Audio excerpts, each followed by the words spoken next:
Halo Kak, Assalamualaikum. Di video kali ini saya akan membahas mengenai pemberian asuhan kebidanan tentang nutrisi dan rehidrasi, oksigenasi, personal hygiene, vitamin dan suplemen dalam pelayanan kebidanan. Nah, mengapa ini saya jadikan satu ya Kak? Karena di dalam kisi-kisi itu saya rasa ini hampir sama atau hampir mencakup keseluruhan seperti itu. Dan ternyata memang kisi-kisi yang dibagikan itu adalah sesuai dengan uraian jabatan bidan terampil. Oke, langsung kita coba bahas dan kita lihat soal-soalnya. Nah, sebelumnya kita ketahui bersama ya Kak, kalau asuhan kebidanan itu merupakan penerapan fungsi kegiatan dan tanggung jawab bidan dalam memberikan pelayanan kepada klien yang mempunyai kebutuhan dan atau masalah kebidanan meliputi masa kehamilan, persalinan, nifas, bayi dan keluarga berencana, termasuk kesehatan reproduksi perempuan serta pelayanan kesehatan masyarakat. Oke, kita langsung masuk di soalnya. Seorang bidan koordinator puskesmas sedang membuat perencanaan penyuluhan kesehatan reproduksi remaja di sebuah SMP di wilayah binaan puskesmas. Dalam survei pendahuluan, didapatkan informasi bahwa sebagian besar siswi SMP tersebut sudah mengalami menstruasi. Hasil pemeriksaan kesehatan di SMP tersebut, sekitar 30% remaja putri mengalami anemia. Apakah informasi yang paling tepat diberikan pada kasus tersebut? A. Pola istirahat, B. Personal hygiene, C. Kebutuhan nutrisi, D. Kebutuhan olahraga, atau E. Kesehatan reproduksi. Ayo kita simak pembahasannya. Nah, di sini penyuluhan yang tepat untuk diberikan kepada siswi yang mengalami anemia yaitu kebutuhan nutrisi ya Kak, di mana itu merupakan asuhan yang tepat untuk mengatasi anemia dan berkaitan dengan kekurangan hemoglobin dalam darah akibat dari nutrisi yang tidak terpenuhi. Jadi jawabannya adalah C. Kenapa kok bukan kesehatan reproduksi, Kak? Karena kata kuncinya anemia. Kalau kesehatan reproduksi itu, kata kuncinya itu seperti perubahan-perubahan reproduksi yang terjadi pada remaja tersebut. Entah dia jadi pubertas atau perubahan fisik, psikologis, seperti itu. Oke, kita lanjut ke soal berikutnya. Soal kedua ya Kak ya. Seorang bayi laki-laki usia 18 bulan dibawa ibunya ke puskesmas dengan keluhan diare sejak 1 hari yang lalu. Hasil anamnesis, bayi rewel, BAB 3-5 kali sehari, konsistensi cair, tidak ada darah dalam tinja, minum biasa dan bayi tidak muntah. Hasil pemeriksaan kau baik, BB 11 kilo, panjang 76 cm, suhu 37,5 derajat Celcius, pernafasan 36 kali per menit, mata cekung, turgor kulit kembali lambat. Rencana asuhan apakah yang paling tepat pada kasus di atas? A. Pemberian oralit, B. Pemberian obat zinc, C. Pemberian teh manis, D. Pemberian antipiretik, atau E. Pemberian antibiotik. Kira-kira apa jawabannya Kak ya? Nah, kata kuncinya di sini itu bayinya diare, rewel, mata cekung, turgor kulit kembali lambat.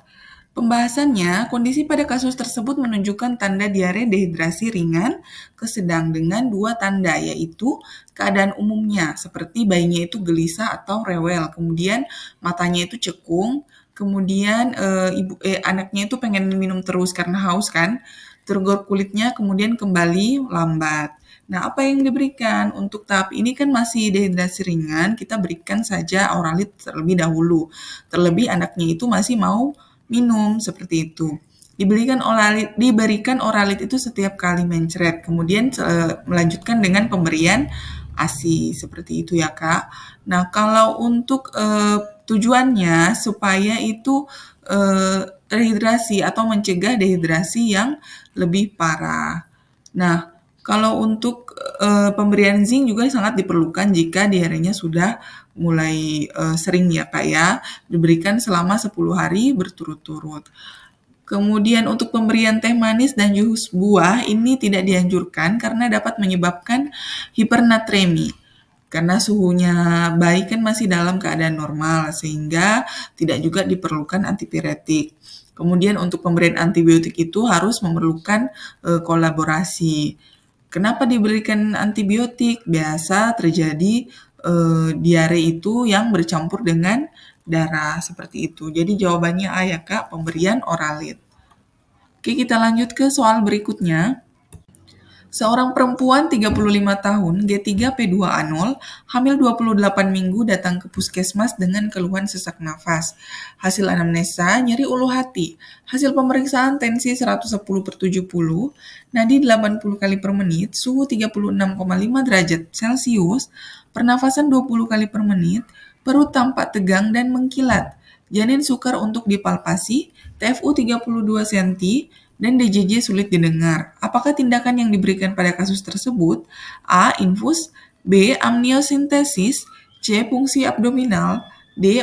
Obat fenobarbital, atau E. Oksigen dan merujuk.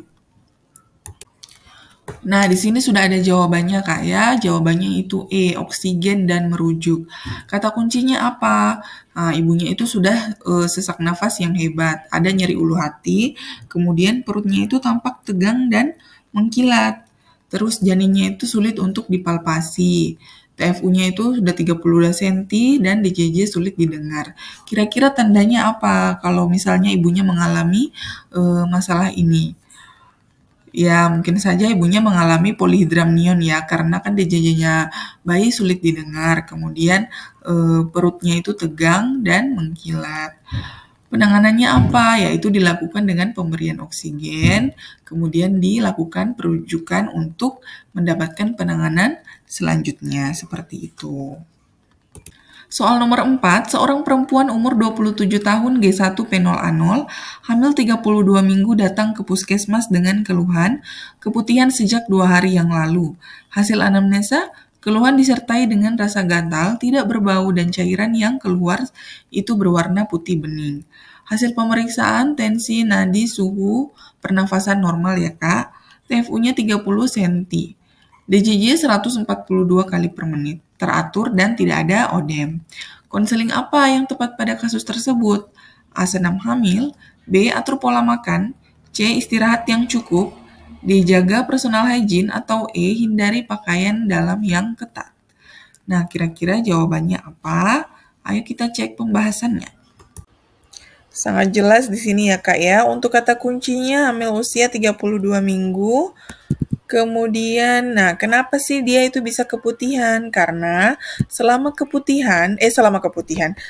hamil, ibu itu akan mengalami peningkatan kadar hormon. Hormon apa? Hormon estrogen. Ingat ya Kak, kalau hormon estrogen itu sifatnya itu meningkatkan, sedangkan progesteron itu akan memperlambat atau melunakkan. Nah, untuk estrogen sendiri apa yang ditingkatkan? Aliran darahnya ke area leher rahim atau serviks. Nah, dari peningkatan aliran darah ini dan hormon kehamilan ini yang akan merangsang selaput lendir di vagina untuk memproduksi lebih banyak cairan. Sehingga konseling yang akan diberikan itu adalah menjaga personal hygiene. Setelah buang air besar atau buang air kecil, dibersihkan organ intimnya menggunakan air dengan cara yang tepat. Dan mendahulukan untuk membersihkan vagina terlebih dahulu, kemudian ke arah belakang atau ke arah anus untuk mencegah bakteri dari anus masuk ke vagina. Nah, kalau dirasa sudah bersih, kemudian dikeringkan dengan handuk atau tisu agar vaginanya itu tetap kering seperti itu ya Kak ya. Jadi jawabannya adalah D, menjaga personal hygiene. Kita lanjut dengan nomor 5 ya. Sepasang orang tua membawa anaknya ke poli tumbuh kembang rumah sakit dengan keluhan keterlambatan perkembangan. Mengatakan anaknya yang berusia 7 bulan sulit makan, hanya minum susu dari ibunya. Hasil pemeriksaan DDST2 didapatkan keterlambatan sektor bahasa dan personal sosial. Berat badannya itu 5 kilo dan panjang badan 60 cm. Suhu badan 36,6 derajat Celcius. Pernafasan 35 kali per menit. Asuhan kebutuhan dasar apa yang paling tepat pada kasus di atas? A. Pendidikan kesehatan nutrisi, B. Imunisasi, C. Kebutuhan cairan, D. Penurunan berat badan, atau E. Pendidikan kesehatan deteksi dini perkembangan. Ayo, tadi saya waktu live itu banyak yang jawab antara A sama E tentang nutrisi sama deteksi dini perkembangan. Jadi di sini harus diketahui dulu untuk normalnya bayi yang berusia 7 bulan itu berapa. Kira-kira mengalami penurunan atau tetap atau tidak naik sama sekali. Nah, seperti itu ya. Nah, di sini kata kuncinya itu anak sulit makan hanya minum susu dari ibunya. Pembahasannya, keberhasilan perkembangan anak itu ditentukan oleh keberhasilan pertumbuhan dan perkembangan otak. Sehingga nutrisi itu mempengaruhi pertumbuhan, juga mempengaruhi perkembangan otak. Nah, apa yang diperlukan di sini? Diperlukan untuk pemberian makanan tambahan yang tepat akan memberikan hasil yang lebih baik bagi pertumbuhan anak tapi yang makanan tambahan yang seimbang juga dan memiliki nilai gizi yang baik. Nah, pengetahuan tentang gizi yang harus dikuasai oleh ibu, keluarga melalui penyuluhan gizi. Jadi jawabannya adalah A ya Kak, pendidikan kesehatan tentang nutrisi, seperti itu. Nomor 6. Seorang perempuan umur 28 tahun G1P0A0, hamil 32 minggu datang ke bidan praktek mandiri dengan keluhan sering pusing sejak 1 minggu yang lalu. Hasil anamnesa, ibu muda lelah. Hasil pemeriksaan tensi nadi, pernafasan suhu normal, TFU 30 cm, denyut jantung 146 kali per menit teratur. HB-nya 10 gram ya Kak ya. Protein urin negatif. Tindakan pertama apa yang tepat dilakukan bidan pada kasus tersebut? A. Konseling persiapan kegawat daruratan. B. Memberikan suplemen tambah darah. C. Melakukan kolaborasi dengan dokter. D. Konseling penambahan nutrisi. Atau E. Melakukan rujukan ke rumah sakit. Nah, di sini untuk jawabannya ternyata B ya Kak ya, memberikan suplemen tambah darah. Kenapa? Nah, pada saat kehamilan itu, anemia itu fisiologis terjadi. Karena apa? Karena berkurangnya persediaan zat besi yang penting di dalam pembentukan hemoglobin. Kebutuhan zat besi itu sendiri pada saat kehamilan itu yang dibutuhkan itu 1000 mg. Nah, sekitar 300 mg itu ditransfer aktif untuk janin dan plasenta. 500 mg untuk peningkatan massa hemoglobin dan sekitar 200 mg itu dikeluarkan melalui saluran cerna, urin, dan kulit. Jadi jumlah totalnya itu 1000 ya semua Kak ya. Nah, untuk kebanyakan wanita, ini umumnya melebihi simpanan zat besi. Cuman ini kan ibunya lagi hamil, seperti itu. Nah, jumlah ini tidak mencukupi biasanya karena kebutuhan besi itu biasa sekitar 2 gram sampai 2,5 gram yang tersimpan. Jadi jumlahnya tidak cukup. Sehingga bila tidak ada tambahan besi eksogen, konsentrasi hemoglobin dan hematrokit turun cukup besar pada saat terjadi hipervolume pada darah ibu, seperti itu. Jadi ibunya itu harus diberikan suplemen tambah darah untuk memenuhi zat besinya Kak ya. Seperti itu. Soal nomor 7, seorang perempuan umur 24 tahun, G1P0A0, hamil 36 minggu, datang ke bidan praktek mandiri untuk kunjungan ulang. Hasil anamnesa, ibu muda lelah, hasil pemeriksaan tensi 120/70, nadi pernafasan suhu normal ya, TFU 30 cm, DJJ-nya 180 kali per menit. Tindakan apa yang paling tepat dilakukan bidan pada kasus tersebut? A. Melakukan rujukan. B. Memasang infus.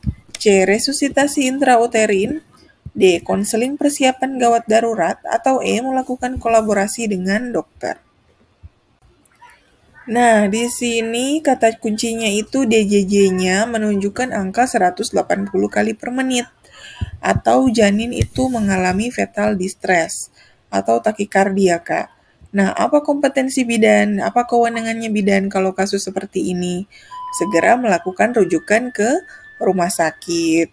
Rumah sakit Ponek ya Kak ya. Tetapi sebelum merujuk, bidan itu diharuskan untuk melakukan tindakan awal untuk stabilisasinya atau pertolongan awalnya dengan cara melakukan apa? Melakukan resusitasi intrauterin.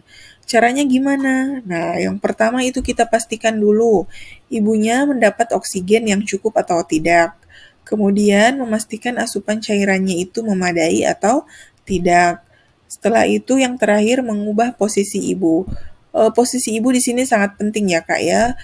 Ibu diminta itu berbaring ke arah sisi kiri. Kenapa? Tujuannya untuk mengurangi tekanan rahim pada vena besar dalam tubuh atau biasa disebut vena cava yang dapat mengurangi aliran darah pada plasenta dan janin. Makanya ibunya itu kalau misalnya dia DJJ-nya bayinya didengarnya itu agak cepat atau agak lambat, itu dianjurkan untuk miring sebelah kiri seperti itu.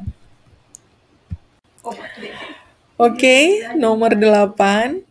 Seorang perempuan umur 27 tahun G3P1A1 hamil 20 minggu datang ke bidan praktek mandiri untuk memeriksakan kehamilannya. Hasil anamnesanya merasa pusing sejak 1 minggu yang lalu. Hasil pemeriksaan tensi 120/80. Nah, di 80 kali per menit, pernafasan suhu normal ya, Kak. HB-nya 11,2 gram. Nah, HB-nya kira-kira normal nggak nih, 11,2? Kira-kira berapa dosis tablet FE yang dianjurkan sesuai dengan kasus tersebut? A. 1 kali 60 mg, B. 2 kali 60 mg, C. 1 kali 80 mg, D. 2 kali 80 mg, atau E. 1 kali 120 mg. Oh, di sini udah ada langsung pilihannya, jawabannya ya Kak. Jawabannya itu A. Jadi yang diberikan itu 1 kali 60 mg. Karena apa? Tanda-tanda vital dari ibunya ini normal dan HB-nya itu lebih dari 11 gram persen sehingga tidak ada kategori anemia untuk ibu ini seperti itu. Jadi jawabannya adalah A. Lanjut, nomor 9.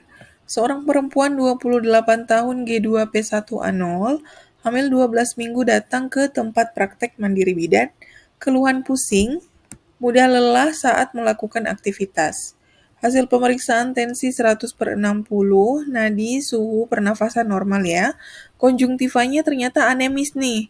HB-nya 9,5. Apa terapi yang tepat pada kasus tersebut? A. Tablet FE 50 mg dan asam folat 50 mg per hari.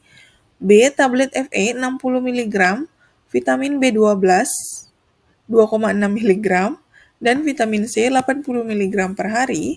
C. Tablet FE 60 mg, asam folat 50 mg, vitamin B12 1 tablet per hari. D. Tablet FE 50 mg, asam folat 50 mg, vitamin B12 1 tablet per hari. Atau E. Tablet asam folat 50 mg, vitamin B6 1,8 mg, vitamin C 85 mg per hari. Jawabannya adalah C ya Kak. Diberikan tablet FE 60 mg per hari, kemudian asam folat 50 mg sama vitamin B12. Kata kuncinya karena ibunya itu mudah lelah dan HB-nya itu hanya 9,5 dan ternyata konjungtivanya itu anemis. Seperti itu. Ini kayaknya masuk materi gizi pada ibu hamil ya Kak, atau nutrisi pada ibu hamil. Nah, ini untuk klasifikasi anemia dalam kehamilan menurut WHO ya, Kak. Tidak anemia apabila kadar hemoglobin itu 11 gram per dl, anemia ringan apabila kadar hemoglobin 9-10, anemia sedang apabila 7-8, dan anemia berat apabila kurang dari 7 gram. Nah, tetapi untuk diagnosa anemia ini kalau pada ibu hamil ditegakkan ketika kadar HB-nya itu kurang dari 11 ya di TM1 dan 3 atau kurang dari 10,5 di TM2 seperti itu baru ditegakkan diagnosa anemia. Nomor 10, Nyonya J 21 tahun, G1P0A0, hamil 13 minggu datang ke bidan Rosa untuk memeriksakan kehamilannya. Hasil anamnesa Nyonya J sering BAK dan sering menahan BAK. Hasil pemeriksaan kau baik, tensi 120/70, suhu 36,2, nadi 83 kali per menit, pernafasan 22 kali per menit, TFU 1 jari di atas simfisis, dan vulva tampak kebiruan. Apakah yang bidan Rosa lakukan pada kasus ini? A. Menganjurkan ibu untuk mengkonsumsi kopi. B. Menganjurkan ibu untuk menjaga kebersihan atau personal hygiene. C. Menganjurkan ibu mengkonsumsi obat. D. Menganjurkan ibu olahraga. Atau E. Menganjurkan ibu untuk memperbanyak minum. Nah, kira-kira ini jawabannya apa nih, Kak? Kakak harus tahu kata kuncinya. Kata kuncinya di sini itu adalah ibunya sering BAK dan sering menahan BAK.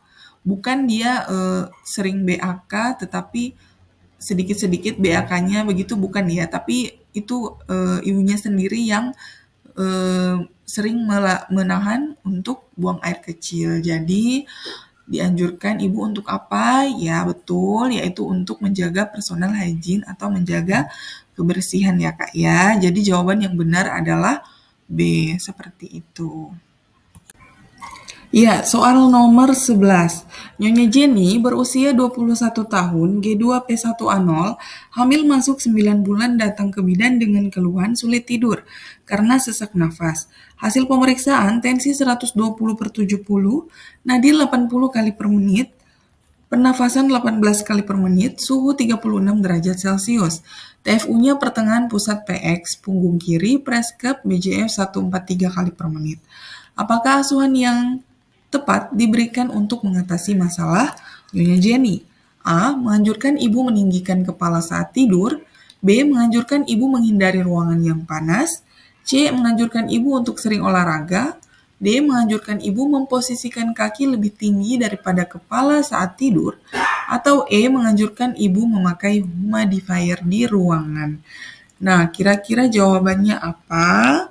Di sini, ya, yang betul itu jawabannya adalah menganjurkan ibu untuk meninggikan kepala saat tidur ya Kak ya. Jadi posisinya pada saat tidur itu dibuat apa istilahnya, posisinya adalah posisi semi fowler untuk menghindari jika ibu terjadi sesak. Karena kan kehamilannya udah masuk 9 bulan, udah besar. Jadi dianjurkan untuk memposisikan diri untuk semi fowler.